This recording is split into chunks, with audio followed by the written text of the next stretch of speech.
Tatou Senti est le podcast qui agite le parfum. Bousculer les codes, ressentir, percevoir, c'est porter un autre regard sur le parfum. C'est aussi innover sur un ingrédient, une nouvelle extraction, une nouvelle variété. Autant d'histoires et de témoignages à partager sans modération. Bonjour, je suis Bettina Ekroyd, journaliste et experte parfum, et je vous accueille sur le premier podcast qui parle de parfum, d'odorat et de saveurs autrement. Oser, agiter, innover et être audacieux en est le fil invisible puisque olfactif. À mon micro, vous entendrez le parcours de chefs d'entreprise, de parfumeurs créateurs, de chocolatiers, de chefs pâtissiers, nous partager leur succès et leur audace sans filtre. Des échanges bien sentis, en mode passion et en mode complice, qui j'espère vous donneront des clés de réflexion et envie de sortir de votre zone de confort pour vivre le parfum et découvrir ses autres visages. Comme vous le savez, Tatou Senti est un podcast indépendant et autonome. À ce jour, écouter les épisodes est entièrement gratuit. Mais saviez-vous que si le podcast Tatou Senti vous plaît et qu'il a de la valeur à vos yeux, vous pouvez le soutenir par un don à hauteur de vos moyens. De cette façon, vous m'encouragez à toujours produire plus d'épisodes de qualité avec des invités captivants. Pour faire ce don, rendez-vous sur le site tatousenti.com ou via le lien de la bio sur Tatou Senti Podcast sur Instagram. Un grand merci pour votre fidélité et votre soutien qui donne l'opportunité à Tatou Senti d'atteindre encore plus de passionnés et à vous encourager sur le chemin de l'audace et de l'innovation. Bonjour à toutes et à toutes. Pour le dernier épisode des replays de l'été, je vous parle à nouveau de chocolat. Je vous partage les dernières actualités de Toksham, la marque de tablettes de chocolat de Bénédicte de Chambure, fondée avec son ami Éric de Tocqueville, sans oublier leur plantation de cacao au Cameroun. Côté plantation, cette dernière se porte bien. Cette année, ce sont 200 kg de cacao qui ont été récoltés, soit 2000 tablettes. En un mot, cette année, Bénédicte me confiait, nous avons pu faire un don au village pour rénover une école. Sinon, avis aux gourmandes et aux gourmands, sachez que vous pouvez devenir propriétaire en parrainant un cacaoyer. Concrètement, pour 150 € par an, vous recevrez 6 tablettes de la nouvelle production et une newsletter trimestrielle pour donner des nouvelles de la plantation. Côté tablette, Toksham en lance 2 nouvelles, dont une en collaboration avec Isabelle Aubériste, nutritionniste et acupunctrice. Elle est la fondatrice de l'école Petit Ventre Heureux, l'art de bien digérer la vie. C'est une école de vie joyeuse et végétale, inspirée de la pensée médicale et taoïste. En un mot, elle se concentre sur les 5 organes et les 5 saveurs. C'est dans cet état d'esprit qu'une des tablettes a été créée. Pour l'automne, la saison de la rate et de l'estomac, une tablette au lait 60% de cacao, avec une fève du Cameroun bien évidemment, contenant aussi du lait d'avoine avec un sarrasin torréfié. Une tablette qui promet une texture croustillante. Quant à la deuxième tablette, elle est avec un cacao 75% noir, provenant du Cameroun bien sûr, et associé avec un gruet. Cette collaboration est fort intéressante. Vous imaginez bien qu'il y aura une suite à cette collection.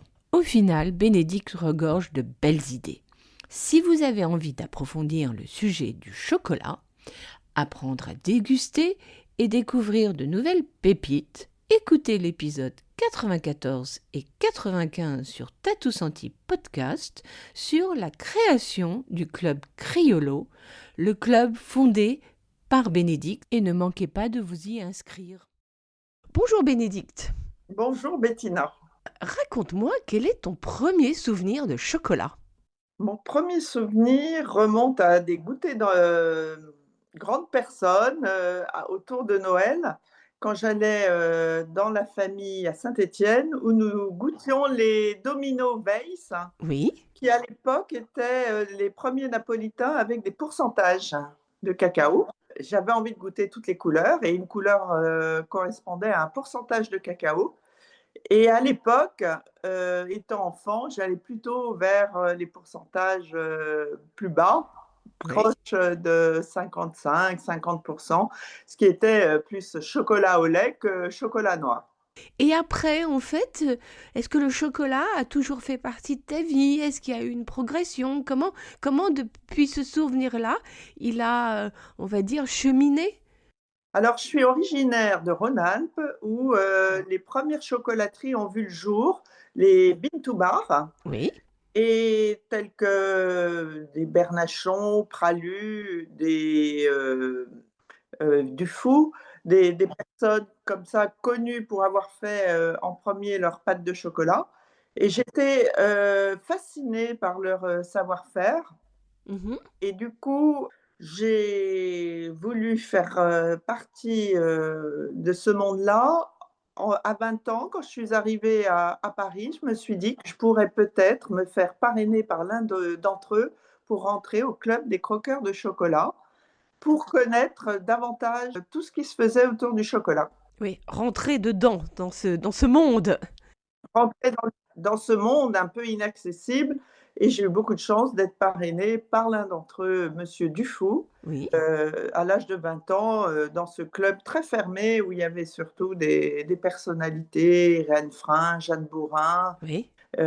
et c'était difficile d'être une petite étudiante qui débarquait dans ce monde-là. Alors, quel est ton premier souvenir dans ce club?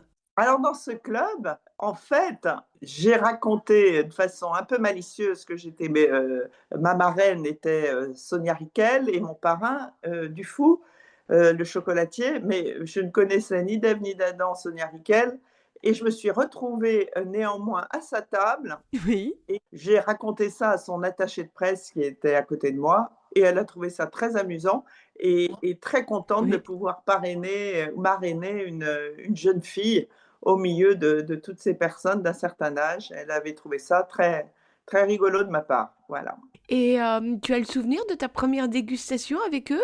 Alors la première dégustation, en fait, à l'époque, Robert Lynx de la Maison du Chocolat était très présent, et ça a été tout un défilé de ganaches noires, tout aussi délicieuses les unes que les autres, Mhm, et d'un niveau excellent, avec une couverture très fine et un intérieur qui était peu sucré, donc une tendance beaucoup noire, hein, à l'époque. Robert mhm. aimait tout ce qui était au-dessus de 75% au niveau de la couverture comme au niveau de l'intérieur, et ça a été un délice, station vraiment ponctuée de choses délicieuses autour de ces ganaches. Quels sont en fait les chocolatiers que tu affectionnes, et un peu pourquoi? Qu'est-ce que tu aimes chez les uns et chez les autres?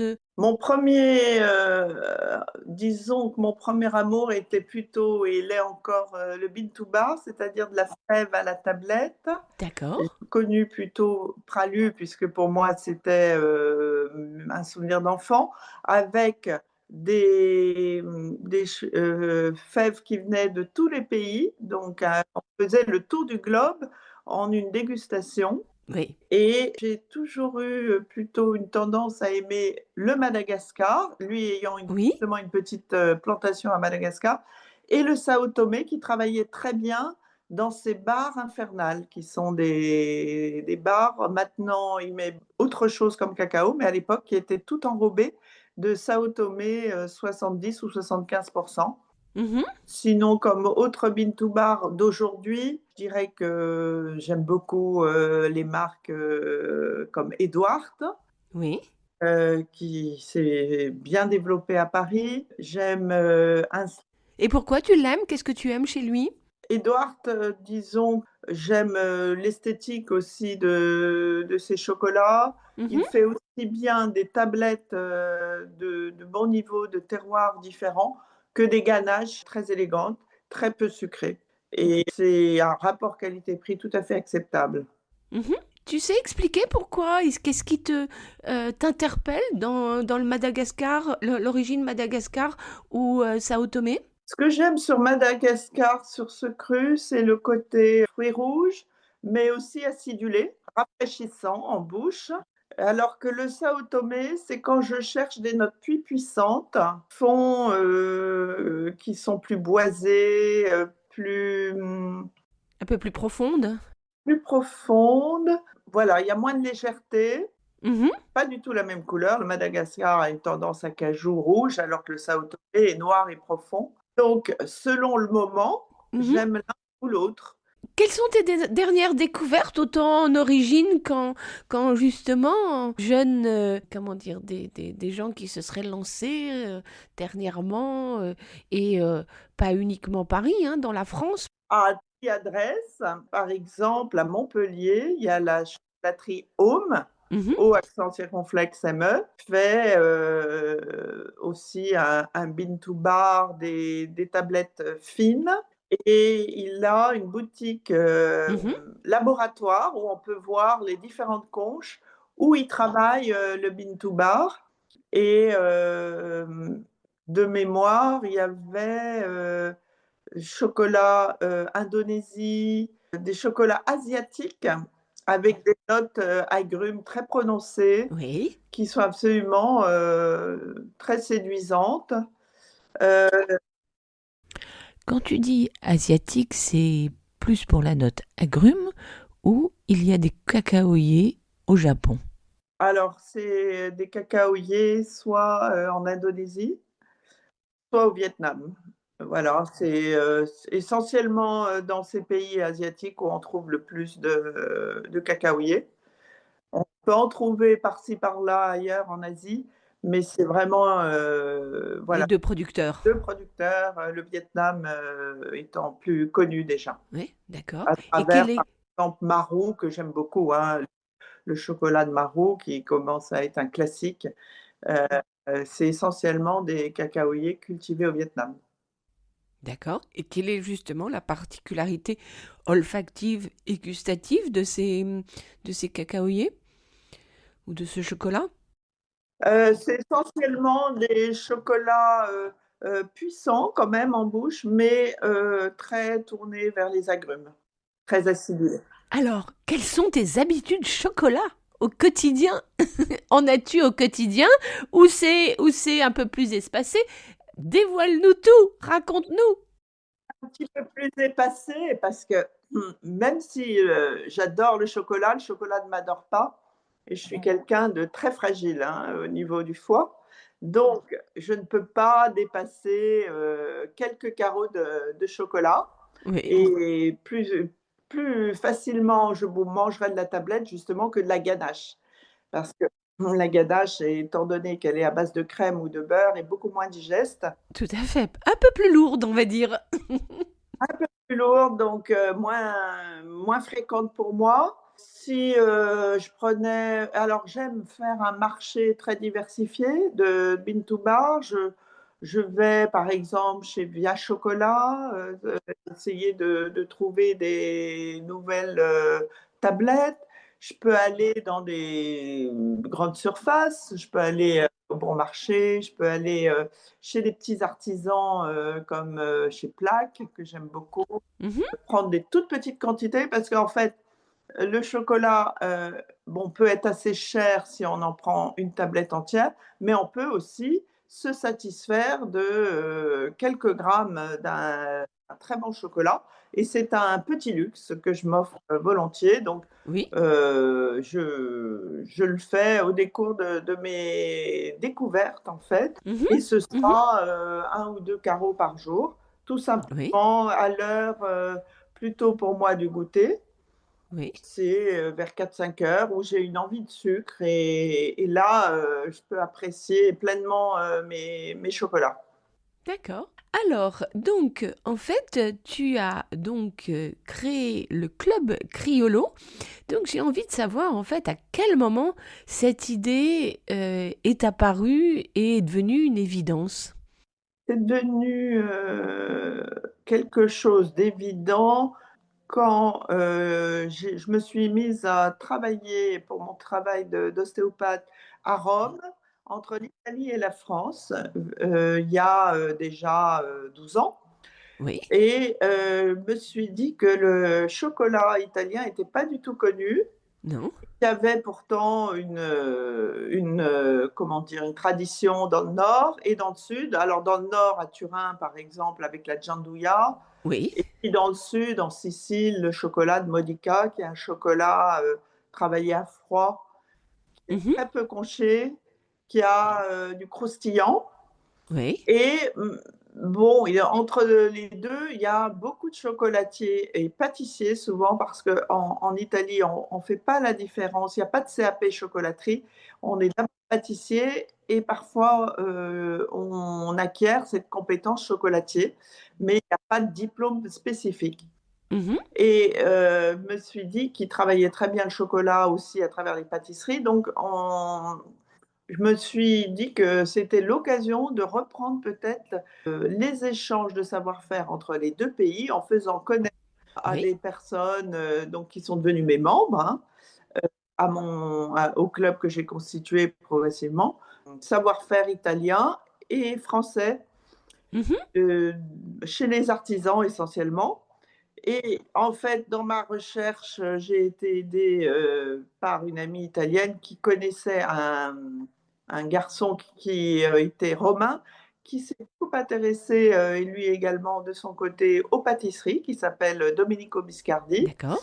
et qui est devenu d'ailleurs journaliste, gastronomique, par la suite et on a fait équipe tous les 2 jusqu'à cette année. Lui a dû reprendre d'autres activités, donc je suis à nouveau, seule présidente du club, Criollo, D'accord. qui est constitué d'une soixantaine de membres, donc qui a vu le jour en 2013 au Palais Farnèse, c'est-à-dire à l'ambassade de France à Rome et notre idée a toujours été d'ancrer le chocolat dans des lieux élégants, Oui. du patrimoine, culturel, français ou italien Mhm.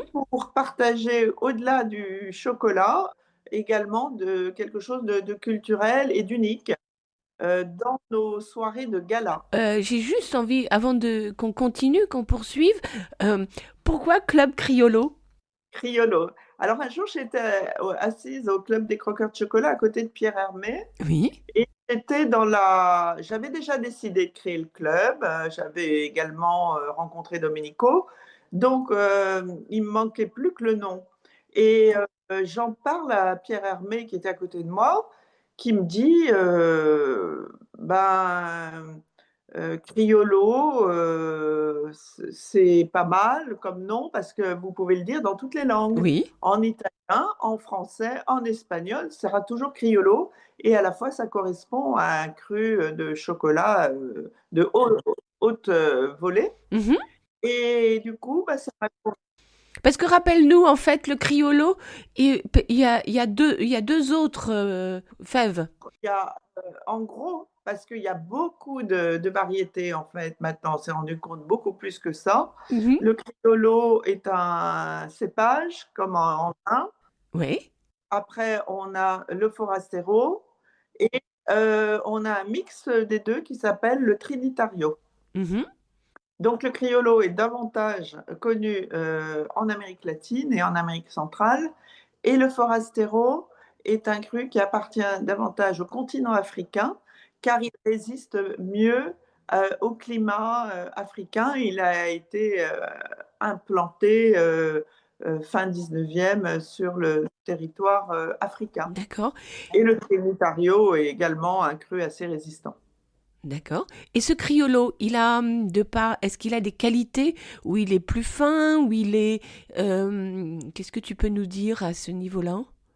Alors le criollo, d'abord, ce sont, des petits cacaoyers avec des cabosses rondes, plus rondes que les forastero et assez, colorées, rouges, mais très vite, elles peuvent s'abîmer, les conditions climatiques sont difficiles, elles sont fragiles. D'accord. En revanche, les fèves, blanches sont délicieuses. Elles ont un goût, rond, fruité, elles ont beaucoup de qualités. Elles sont petites et très prisées et peu nombreuses en fait, donc dans le monde, donc un peu plus chères que les fèves, venant du forastero. Tu nous as un tout petit peu parlé de la philosophie du club. Est-ce que tu veux nous rajouter quelque chose avant de parler des activités et du gala? Le club, continue à évoluer, Oui. par rapport à ses actions auprès de la jeunesse. Mhm. L'idée étant de rajeunir toujours le club, hein, pour qu'il y ait une pérennité.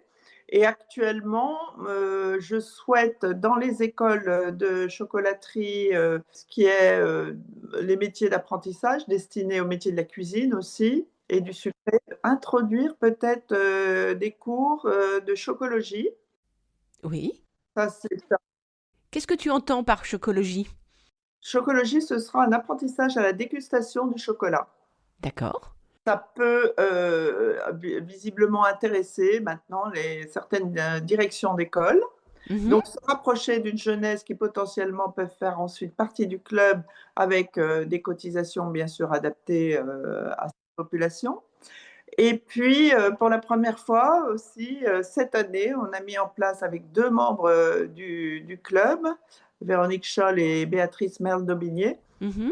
un rapprochement avec COP1, qui est une association d'étudiants qui n'ont pas les moyens de festoyer, dirons-nous, avec des bons chocolats ou des pâtisseries et de recevoir quelques amis chez eux d'une façon un petit peu festive. Et du coup, l'idée est d'aller chez les artisans qui sont d'accord pour ce projet, récolter ce qui n'a pas été vendu Oui. et le donner gratuitement aux étudiants qui vont s'arranger pour les récupérer. Donc D'accord. ça, c'est une nouvelle initiative Ouais, c'est joli ça. cette année, avoir davantage de regard vers la jeunesse qui a vécu des années difficiles avec le Covid et pas toujours justement de quoi s'offrir ce petit luxe. Tout à Donc fait. Puis voilà la nouvelle ouverture du club pour cette année. d'accord, bah écoute, je trouve que c'est très chouette, puis c'est en même temps aussi, parce que c'est très important, les éduquer aussi au niveau gustatif, leur ouvrir d'autres perspectives, et comme on sait, c'est en dégustant qu'on affine et qu'on entraîne et qu'on apprécie de plus en plus un ingrédient, que ce soit du chocolat ou autre chose, et c'est vrai que le prix du chocolat, pour différentes raisons, mais on y reviendra un petit peu plus tard, a tout de même augmenté. Donc, donc voilà, donc bravo. Est-ce que tu peux juste nous toucher un mot sur les différentes activités du club, comment ça se passe? Alors ce club donc a 60 membres, euh, des Français et des Italiens à Paris essentiellement. Mhm. Les activités ont lieu environ tous les 2 mois. Ce sont des visites de laboratoire pour aller auprès des artisans et qu'il y ait un échange avec les membres. Et les artisans nous ouvrent leur laboratoire assez facilement. Alors, plus facilement à Paris, mais c'est aussi autour de Paris. Mhm. Et on irait bien volontiers au-delà. Pourquoi pas aller aussi dans les régions, à Lyon, dans les régions concernées. Et puis, en Italie, on ne l'a pas mis en place, mais ça pourrait aussi faire l'objet de certains week-ends. Oui, Nous sommes invités, par exemple, chez Domori, près de Turin. Tout le club pourrait y aller. Ça peut être envisageable l'année prochaine. Et puis, en début d'année, maintenant, j'ai également proposé à une chocolatologue du club, Emmanuelle de Beauregard, de nous faire partager sa connaissance sur la dégustation. Et je propose 1 ou 2 séances de dégustation de bean to bar à des niveaux différents.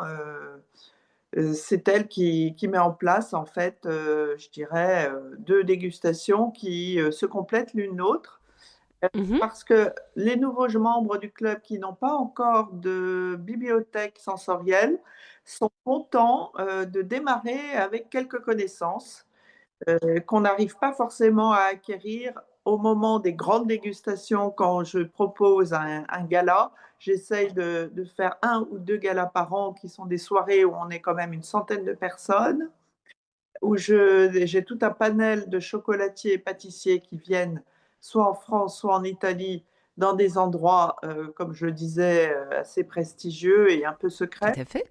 Mhm. Où il y a également des éléments, culturels et soit musicaux, soit, autour des arts, des différents arts, et c'est pas toujours le lieu où on peut apprendre beaucoup, même si on échange autour des tables.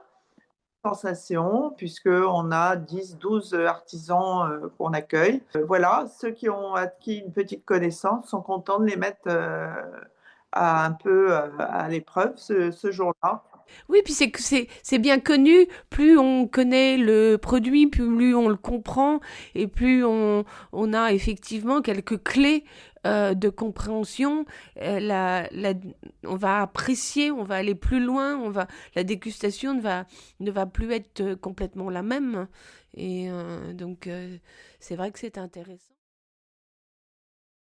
Si vous voulez avoir plus d'informations sur mes invités, je vous recommande d'aller sur tatousenti.com et lire l'article. Si vous avez aimé cet épisode, vous pouvez soutenir Tatou Senti Podcast par un don. Le lien se trouve sur Tatou Senti Podcast Instagram et vous pouvez aussi écrire un commentaire sur Tatou Senti Apple Podcast. Enfin, abonnez-vous pour ne rater aucun des épisodes sur votre plateforme préférée. En attendant le prochain épisode mercredi prochain, sentez-vous bien.